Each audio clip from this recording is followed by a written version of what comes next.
Samajwadi party की सरकार में, उनकी सरकार के 5 साल में 18,000 लोगों के लिए मकान स्वीकृत हुए, दिए नहीं, अभी कागजों में स्वीकृत हुए थे। और भाइयों बहनों, हमारी सरकार के 5 साल अभी पूरे नहीं हुए, हमने अब तक 43 लाख परिवारों को एक एक मकान दे दिया है। 43 लाख परिवारों को 2,61,00,000 परिवारों को एक एक शौचालय दे दिया है। हर ग्राम पंचायत में एक एक सामुदायिक शौचालय भी दे दिया है। 1,43,00,000 परिवारों को विद्युत का फ्री में कनेक्शन भी दे दिया है। और यही नहीं, 9 करोड़ लोगों को आयुष्मान भारत में और मुख्यमंत्री जन आरोग्य योजना में फ्री में 5 लाख रुपए हर वर्ष स्वास्थ्य बीमा का कवर भी उपलब्ध करवा दिया है। क्या कर रही थी कांग्रेस? 55-60 वर्ष के दौरान समाजवादी पार्टी को प्रदेश में 4 बार अवसर मिला था। क्या कर रही थी समाजवादी पार्टी? और बहन जी को भी 3 बार अवसर मिला था। क्या कर रही थी ये सभी? भाइयों बहनों, पिछले 7 वर्ष के दौरान देश को हर एक क्षेत्र में सफलता प्राप्त हुई। गरीब को राशन भी मिल रहा है, गरीब को मकान भी मिल रहा है, समाज के प्रत्येक तबके को सम्मान देने का कार्य भी हो रहा है और इंफ्रास्ट्रक्चर डेवलपमेंट के बड़े बड़े कार्य भी हो रहे हैं। ये पूर्वांचल एक्सप्रेसवे, कोई सोचता था अमेठी होके हुए जाएगा, लेकिन आज अमेठी का भी एक बड़ा भूभाग पूर्वांचल एक्सप्रेसवे के साथ जुड़ा है। और भाइयों बहनों, ये केवल एक्सप्रेसवे नहीं है, अभी तो इसमें औद्योगिक क्लस्टर बनने हैं। अमेठी के लोगों को यहीं पर उसके किनारे नौकरी और रोजगार भी उपलब्ध करवाने की कार्रवाई होने जा रही है। आज तो ये हकीकत है, इतने कम समय में एक्सप्रेसवे का बन जाना। अब एक्सप्रेसवे कोई इसको तो छुपा नहीं सकता, लेकिन हम लोगों ने बना के तैयार किया है।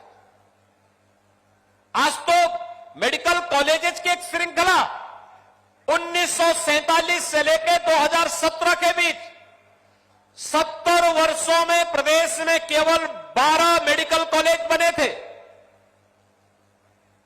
अगर मैं 1947 के पहले भी जोड़ दूं तो कुल 17 मेडिकल कॉलेज बने थे प्रदेश में। और भाइयों बहनों, आज हम लोग प्रदेश में 35 नए मेडिकल कॉलेज बना रहे हैं। 4.5 वर्ष में 35 नए मेडिकल कॉलेज, जिसमें अमेठी का भी एक मेडिकल कॉलेज है। मेडिकल कॉलेज के लिए तिलोई में आज भारतीय यानी यहां पर 200 बेड्स का हॉस्पिटल भी यहां पे लोकार्पित हो गया है। भाइयों बहनों, ये विकास की प्रक्रिया पहले भी चल सकती थी। ये गरीबों को मकान, गरीबों को शौचालय, गरीबों को विद्युत का कनेक्शन, गरीबों को रसोई गैस का कनेक्शन, गरीबों को स्वास्थ्य बीमा का कवर, फ्री में टेस्ट, फ्री में उपचार, ऑक्सीजन के प्लांट लगना। स्मृति जी न जाने कहां कहां से ला करके हर हॉस्पिटल में एक एक प्लांट स्थापित कर दिए हैं। पर्याप्त मात्रा में ऑक्सीजन प्लांट आज लग चुके हैं।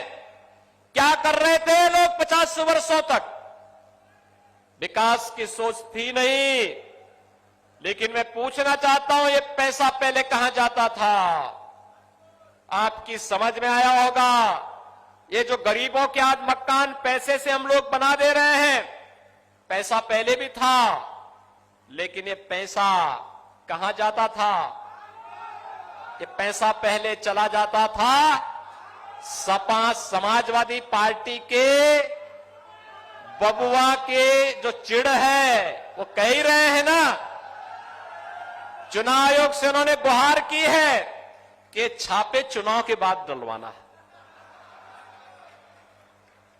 ये नोट की नोट गड्डियां जो निकल रही हैं, ये जेसीबी से जो नोट निकाले जा रहे हैं, आपने जेसीबी से मिट्टी निकलते हुए तो देखा होगा, लेकिन जेसीबी से नोट की गड्डियां निकलती हुए देखी हैं? ये नोट की गड्डियां वही निकल रही है भाइयों बहनों, जो गरीबों के लिए, मकान के लिए पैसा आया था पिछली सरकारों में, गरीबों के लिए, अन्न के लिए जो पैसा पिछली सरकारों के लिए था, गरीबों के लिए स्वास्थ्य के लिए जो पैसा था, गरीबों के लिए अन्य योजनाओं का जो पैसा था, वही पैसा ये सब अपना बटोर बटोर करके रखे हुए थे। आज उसी पैसे को निकाल करके फिर से उसको विकास के कार्यों में हम लोग लगवाएंगे, इसलिए जेसीबी चलवाई जा रही है। और इस कार्य को हम लोग पहले से भी कर रहे हैं। हमने पहले ही कहा था, जब सरकार में आए थे तभी हमने कहा था अपराध और अपराधियों के प्रति जीरो टॉलरेंस की नीति के तहत कार्य करेंगे। ये अपराधी और माफिया जो सरकारी संपत्तियों पर कब्जा करते थे, गरीबों की संपत्ति पर कब्जा करते थे, व्यापारियों की संपत्तियों पर कब्जा करते थे, शरीफ और सम्मानित लोगों की संपत्ति पर कब्जा करते थे और फिर सत्ता अधिष्ठान में बैठ करके धमकाने का कार्य भी करते थे, इन सबको पहले उठा उठा करके जेल के अंदर ठूसने का कार्य किया गया। बाद में संपत्तियों की जांच की गई और जहां पर लगा ये अवैध है, वहां पर भाइयों बहनों बुलडोजर चलाने में भी कोई गुरेज नहीं की।